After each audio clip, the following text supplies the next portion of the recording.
이번 정부의 정책 기조는요, 어느 지역에 살든 상관없이 우리 국민 모두가 공정한 기회를 누리고 이것이 새 정부가 지향하는 공정의 가치다 라고 강조를 했습니다. 그리고 이 정책 기조를 추구하기 위해서 세 가지 약속을 했습니다.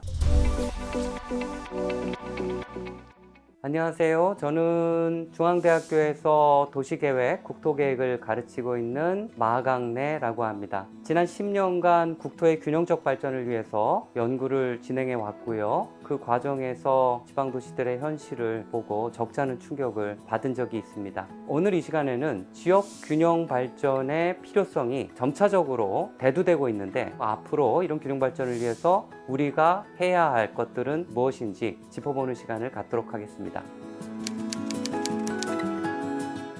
통계청의 인구주택 총조사 결과에 따르면 지난 2019년에 우리나라 전체 인구 중에서 수도권 인구 비중이 과반을 넘어섰습니다. 부산, 대구, 대전, 울산, 광주 같은 지방 광역시 마저도 인구가 줄어들고 있는 현상이 나타나고 있는데, 그렇게 줄어드는 인구의 대부분이 청년 인구라는 점이 정말 큰 문제죠. 이런 인구 밀집 현상으로 인해서 수도권 집값이 굉장히 빠른 속도로 폭등을 했고요. 집값 폭등 현상으로 인해 청년층의 어려움이 가중되고 있는 상황입니다. 청년층은 아이 낳는 것을 미루고 또 결혼하는 것을 미루는 어떤 그런 현상이 벌어지고 있고요. 이게 합계 출산율로 반영이 되고 있습니다. 그런데 우리가 이거를 잘 생각해 보면요, 아이를 낳고 키운다라는 것, 이거는 사실 인간의 본성에 속해 있는 게 아닌가. 그런 본성을 넘어설 정도의 강한 스트레스, 외부적 환경, 이런 압박이 수도권에 사는 젊은이들에게 발생하고 있다는 점, 이거를 해결하지 않으면은 정말 우리 사회는 지속 가능하지 않다라는 것, 이 점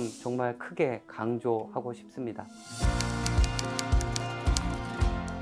이번 정부의 정책 기조는요, 어느 지역에 살든 상관없이 우리 국민 모두가 공정한 기회를 누리고 이것이 새 정부가 지향하는 공정의 가치다 라고 강조를 했습니다. 그리고 이 정책 기조를 추구하기 위해서 세 가지 약속을 했습니다. 첫 번째, 진정한 지역 주도 균형 발전을 하겠다. 두 번째, 혁신 성장 기반을 강화하겠다. 세 번째, 지역 특성을 극대화하는 방향으로 나아가겠다. 정부가 제시한 첫 번째 약속을 보면요, 지방자치단체가 보다 주도적인 역할을 강화할 수 있도록 지방자치단체의 권한과 재정력을 대폭 강화할 예정입니다. 지난 과거에도 자치권이 강화된 사례가 있습니다. 제주특별자치도, 세종특별자치시가 그 예입니다. 거기에 더해 올해 5월 29일에는 강원도를 강원특별자치도로 하는 특별법이 통과되기도 했습니다. 이는 국가의 책무, 지방 분권을 보장하고 지역의 경쟁력을 강화하려는 책무를 다하는 것의 일환이다라고 볼 수 있을 것 같습니다.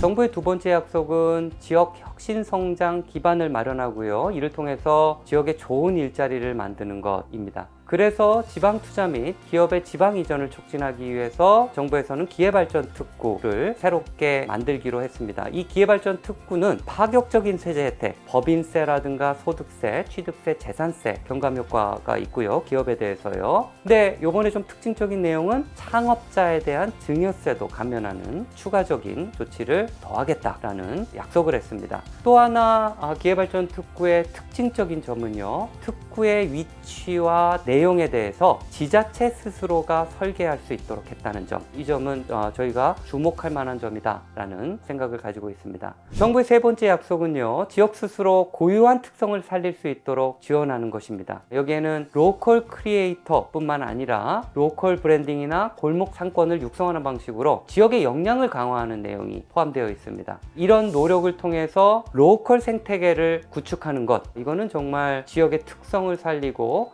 그 특성에 기반한 경쟁력을 확보할 수 있는 굉장히 중요한 점이 아닌가라고 생각을 하고 있습니다.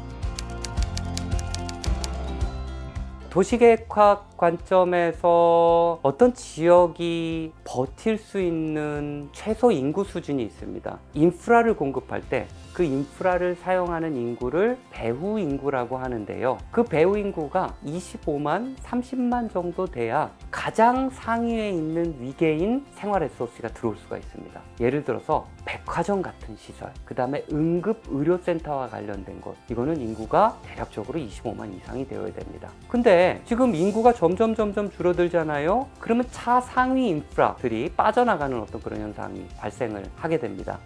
같은 경우에도요, 관광지처럼 유동인구가 많은 곳이 아니다라면은 인구 10만 정도가 하한선인 것 같습니다. 영화관 같은 경우에도요, 인구 10만 이하의 도시에는 들어서지 않습니다. 인구가 빠져나가고 인구가 줄어들어서 SOC가 빠져나가고 생활 SOC가 빠져나가면 인구는 또 감소하고 이런 악순환의 고리에 빠지게 된다는 거죠. 그래서 기본적으로 지방도시들은요, 선택과 집중이 필요합니다. 수도권이 초광역권이기 때문에 그에 대응하는 지방에도 초광역권을 제대로 구축하는 게 필요하지 않을까. 하지만 여기에 또 우리가 염두에 둬야 할 점이 있습니다. 거점이 정당성을 부여받을 수 있으려면 반드시 거점과 주변 지역의 상생 전략이 결합해야 됩니다. 거점에서는 개발이익이 나올 텐데요, 그런 개발이익을 주변에 어려워지는 지역과 나눌 수 있는 어떤 그런 시스템을 구축하는 전략을 같이 강구해야 된다는 것, 상생 구조로 돌아가는 자립적인 어떤 생태계를 구축하는 공간 전략을 짜야 한다는 것, 마지막으로 크게 강조드리고 싶습니다.